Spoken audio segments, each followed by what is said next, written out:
Updated the 4th of April 2018, 10:25 Australian Eastern Standard Time. Queensland Premier Annastacia Palaszczuk has reignited a dispute over speaking duties at tonight's Commonwealth Games opening ceremony after taking the extraordinary step of revealing what she would have said, had she been given the chance.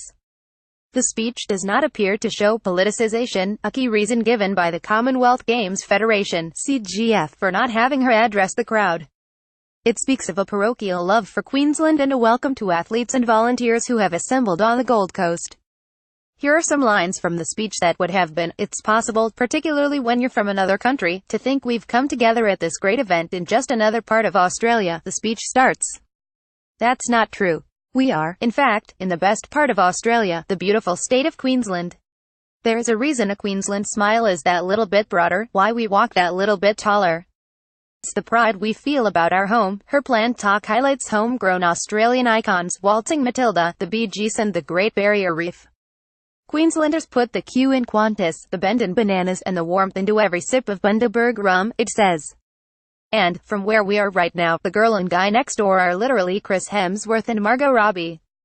We've got millions just like them. They can jam closing ums. Palaszczuk is understood to be disappointed at being left out of speaking duties after the state kicked in $1.5 billion to bring the games to the Gold Coast. Instead, Mr. Beattie, a former premier and the Gold Coast Commonwealth Games Corporation (GOLDOC) boss, and CGF President Louise Martin, will welcome visitors. At the Melbourne Commonwealth Games in 2006, then Victorian Premier Steve Bracks did not give a welcome speech, but those close to Ms. Palaszczuk said that was irrelevant. The ABC understands Ms. Palaszczuk was also offered an opportunity to speak prior to the opening, but declined. It is understood she has also knocked back an offer to speak at the closing ceremony. They can jam closing, one highly placed source said. But Ms. Palaszczuk said this morning it was still undecided whether she would speak at the closing ceremony. "We haven't heard anything from the Commonwealth Games Federation, but today I'm focused on delivering the best Commonwealth Games for the people of the Gold Coast, and the people of Queensland," she said. Ms. Palaszczuk defended the decision to release her speech. "Look, let's forget about speeches here. This is about putting a spotlight on the Gold Coast. This is about the Gold Coast coming of age," she said. Olympics haven't had politicians speak since Hitler, Beattie says. The ABC was told late last night senior government officials were still hopeful Mr. Beattie would stand aside and introduce Ms. Palaszczuk to perform the game's official welcome instead.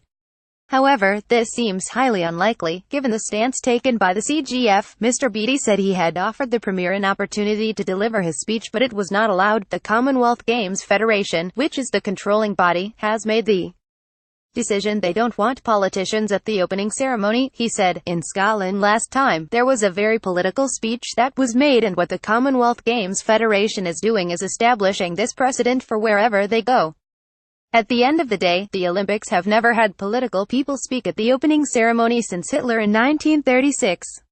I know I got into trouble for saying that, but the reality is," they said after Hitler made a very political speech. They said, "No politicians." Commonwealth Games Minister Kate Jones said people should not read too much into the Premier's decision to release a copy of the speech. She would have loved the opportunity, as the Queensland Premier and a major funder of the Commonwealth Games, to have given the speech, but to be completely honest with you, we are absolutely focused on supporting the thousands of artists that are going to be showcased tonight and also welcoming the athletes," she said. "The Premier and myself have met with Louise Martin and the CGF and we've all moved on." Ms. Palaszczuk will host Prince Charles and the Duchess of Cornwall at the Botanic Gardens this afternoon before attending the Commonwealth Games opening ceremony.